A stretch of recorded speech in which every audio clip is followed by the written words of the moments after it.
సిరిల మాగాణి సింగరేణి భవిష్యత్తుపై ఆందోళన వ్యక్తమవుతోంది. ప్రతి ఏటా వేల కోట్ల లాభాలు వస్తున్న ప్రమాదకర పరిస్థితి ఎదుర్కొంటోంది. అంతర్జాతీయ స్థాయికి చేరుతుందని చెప్పుకుంటున్నా రోజువారీ అవసరాలకు అప్పులు చేస్తోంది. నిధుల మళ్లింపు, వేల కోట్ల బకాయిలు, మితిమీరిన రాజకీయ జోక్యంతో నానాటికి తీసికట్టుగా మారుతోంది. ప్రభుత్వాలు సింగరేణిని బంగారు బాతుగా వాడుకోవడం విమర్శలకు తావిస్తోంది. సంస్థలో నెలకొన్న పరిణామాలపై ఏబిఎన్ స్పాట్లైట్.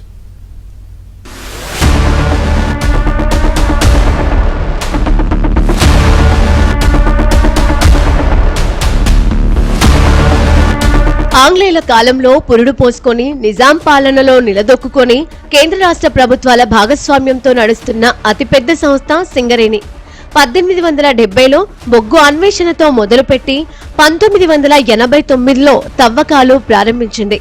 దేశ విదేశాల సాంకేతిక పరిజ్ఞానాన్ని అందిపుచ్చుకొని ప్రగతిని సాధిస్తూ ముందుకు సాగుతోంది. 6 జిల్లాలతో పాటు ఒడిశా వరకు విస్తరించిన సింగరేణి కాలరీస్ కంపెనీ లిమిటెడ్ కు మహోన్నత చరిత్ర ఉంది. భద్రాద్రి రాముణ్ణి సందర్శించడానికి వెళ్తున్న భక్తులు వంట కోసం పొయ్యి రాళ్లను ఏర్పాటు చేసుకోగా అవి మండటంతో తొలిసారిగా బొగ్గు ఖనిజం వెలుగులోకి వచ్చింది. నాటి బ్రిటిష్ ప్రభుత్వం ఇల్లందు ప్రాంతంలో పరిశోధనలు జరిపి 1871లో బొగ్గు నిల్వలు ఉన్నట్లు కనుగొంది. బ్రిటిష్ పాలకుల ఆధ్వర్యంలో 1886లో హైదరాబాద్ దక్కన్ కంపెనీ బొగ్గు తవ్వకాలకు లండన్లో హక్కులు పొందింది. 1889లో ఇల్లందుకు సమీపంలోని సింగరేణి వద్ద తొలి బొగ్గు గనిని తవ్వి ఉత్పత్తిని ప్రారంభించింది. అప్పటి నుంచి 1920 వరకు హైదరాబాద్ దక్కన్ కంపెనీ పేరుతో బొగ్గు తవ్వకాలు జరిగాయి. 1920 డిసెంబర్ 23న హైదరాబాద్ దక్కన్ కంపెనీ పేరును సింగరేణి కాలరీస్ కంపెనీ లిమిటెడ్ గా మార్చారు. ఆ రోజు నుంచి ప్రతి ఏటా ఆవిర్భావ దినోత్సవాలు నిర్వహిస్తున్నారు. దీన్ని పెంచాలి. ఎటువంటి ఈ 136 సంవత్సరాల చరిత్రను ఎవరికైతే అవకాశం ఉండి ఎవరైతే గట్టిగా కొట్టాడు ఇంకా బడ్జెట్ పెంచేటోళ్లను కార్మికులు గుర్తిస్తాను, అటువంటి వాళ్ళను వాళ్ళు చేసుకుంటారు. మీరు బహిష్కరిస్తామన్నమాట మీరు చెప్తే మీరు చాలా ఫెయిల్ అయినట్టుగా కార్మికులను అనుకుంటున్నాం.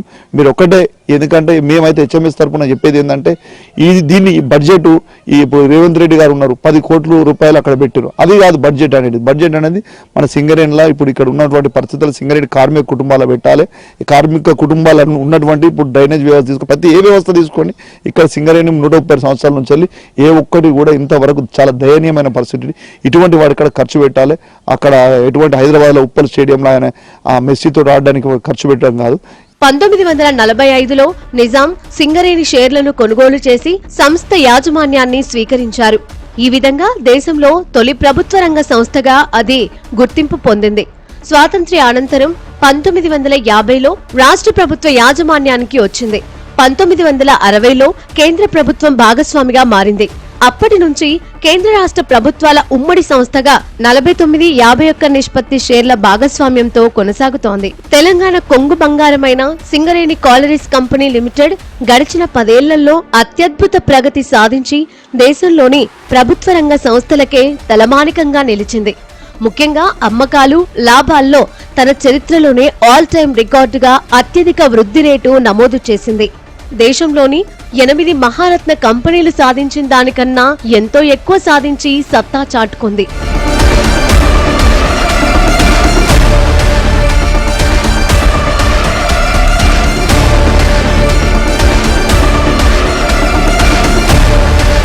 గత 7 ఏళ్లలో మహారత్న కంపెనీల లాభాలు, అమ్మకాల్లో సాధించిన వృద్ధి రేటుతో పోలిస్తే సింగరేణి అందనంత ఎత్తున నిలబడింది. లాభాల్లో వృద్ధిని పరిశీలిస్తే మహారత్న కంపెనీల్లో అగ్రగామి సంస్థలైన ఇండియన్ ఆయిల్ కార్పొరేషన్ గడిచిన 5 ఏళ్లలో గణనీయమైన వృద్ధిని నమోదు చేసింది. 2024-25 ఆర్థిక సంవత్సరంలో సింగరేణి సంస్థ 6,394 కోట్ల నికర లాభాలను ఆర్జించింది. అనేక సిఎస్ఆర్ నిధుల కింద, ఇతరత్ర నిధుల కింద సింగరేణి సొమ్మును ఈరోజు వేరే వారికి దారి మళ్లిస్తా ఉన్నారు. కానీ సింగరేణి కార్మికులకు వచ్చేసరికి ఈరోజు డబ్బులు లేవని కుంటి సాకులు చెప్తా ఉన్నారు. కార్మిక సమస్యలు పెండింగ్ లో ఉన్నాయి. ఇలా వాము కోట్లు లెక్క కార్మికులు చలిచలి వణుకుతా ఉన్నారు. న్యాయమైన షూ లేక ఈరోజు కార్మికులు ఇబ్బంది పడుతూ ఉన్నారు. అయినా కానీ సింగరేణి సంస్థ ఈరోజు కావాల్సుకొని ఈరోజు నిధులు లేవని చెప్తా ఉన్నారు. ఏం జరుగుతా ఉన్నది సింగరేణిలో కార్మిక వర్గానికి తెలియాలి. పుట్టేడు బండ కింద పోయి ప్రకృతి వ్యతిరేకంగా ఇలా సింగరేణి కార్మికులు తమ ప్రాణాలను పణంగా పెట్టి ప్రాణాలు పోయినా కూడా ఇలా సింగరేణి బొగ్గుత్పత్తిని ఈరోజు అనుకున్న టార్గెట్ ను సాధిస్తా ఉంటే ఇలా కార్మికులు చిన్న చూపు చూస్తా ఉన్నారు. శతాబ్దానికి పైగా బొగ్గు ఉత్పత్తికే పరిమితమైన సింగరేణి సంస్థ బహుముఖ విస్తరణపై కూడా దృష్టి పెట్టింది. సౌర విద్యుత్ ప్లాంట్, మట్టి నుంచి ఇసుకను తయారు చేసే ప్లాంట్ లాంటి రంగాల్లో సామర్థ్యాన్ని చూపుతూ ఆదాయాన్ని పెంచుకుంటోంది. తాజాగా అంతర్జాతీయ స్థాయిలో వ్యాపార విస్తరణ కోసం సంస్థ దూకుడుగా వ్యవహరిస్తోంది. ఈ క్రమంలో 2 కొత్త కంపెనీలు ఏర్పాటు చేయనుంది. సింగరేణి గ్లోబల్ లిమిటెడ్ పేరుతో దేశ విదేశాల్లో కీలక ఖనిజాల తవ్వకాలు చేపట్టనుంది.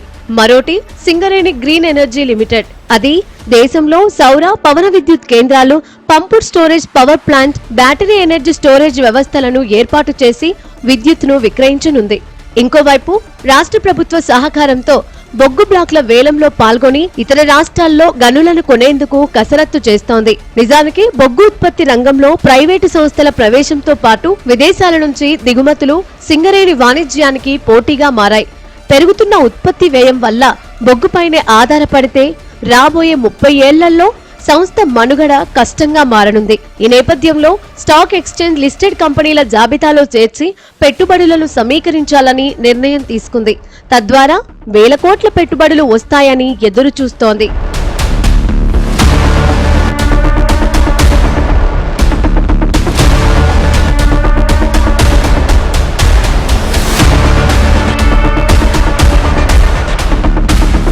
$250 మెగావాట్ల సౌర విద్యుత్ ప్లాంట్ల నిర్మాణం పూర్తి చేసిన సింగరేణి సంస్థ ఉత్పత్తిని సైతం ప్రారంభించింది. మరో 260 మెగావాట్ల ప్లాంట్లు నిర్మాణంలో ఉన్నాయి. ఈ క్రమంలో 500 మెగావాట్ల పంపుడ్ స్టోరేజ్ పవర్ ప్లాంట్లు, 200 మెగావాట్ల బ్యాటరీ ఎనర్జీ స్టోరేజ్ వ్యవస్థల ఏర్పాటుకు రంగం సిద్ధం చేస్తోంది. ఇప్పటికే మంచిర్యాల జిల్లా పెగడపల్లిలో 1200 మెగావాట్ల థర్మల్ కేంద్రం ద్వారా సంస్థ లాభాలను ఆర్జిస్తోంది. అక్కడే 10,500 కోట్ల వ్యయంతో 800 మెగావాట్ల కొత్త ప్లాంట్ నిర్మాణ పనులు త్వరలో ప్రారంభించబోతోంది. రాబోయే 5 ఏళ్లలో 40,000 కోట్ల పెట్టుబడులకు సింగరేణి ప్రణాళికలు రూపొందిస్తోంది. ఇక కర్ణాటకలోని దేవదుర్గ ప్రాంతంలో రాగి, బంగారం నిక్షేపాలపై అధ్యయనం చేసే కాంట్రాక్ట్ టెండర్ను కేంద్రం నిర్వహించిన వేలంలో సింగరేణి దక్కించుకుంది. రాజస్థాన్ ప్రభుత్వం చేపట్టిన సోలార్ పార్కులో 7,000 ఎకరాలను సింగరేణి సంస్థకు కేటాయించింది. తెలంగాణ, రాజస్థాన్ ప్రభుత్వాల సంయుక్త భాగస్వామ్య ఒప్పందంలో భాగంగా అక్కడ 1,500 నుంచి 2,000 మెగావాట్ల సౌర విద్యుత్ కేంద్రాలు నిర్మించాలనే ప్రణాళికలు సిద్ధం చేస్తోంది. మరోవైపు ఒడిశాలోని నైని ప్రాంతంలో బొగ్గు గనుల తవ్వకాలను ఇటీవలే ప్రారంభించింది.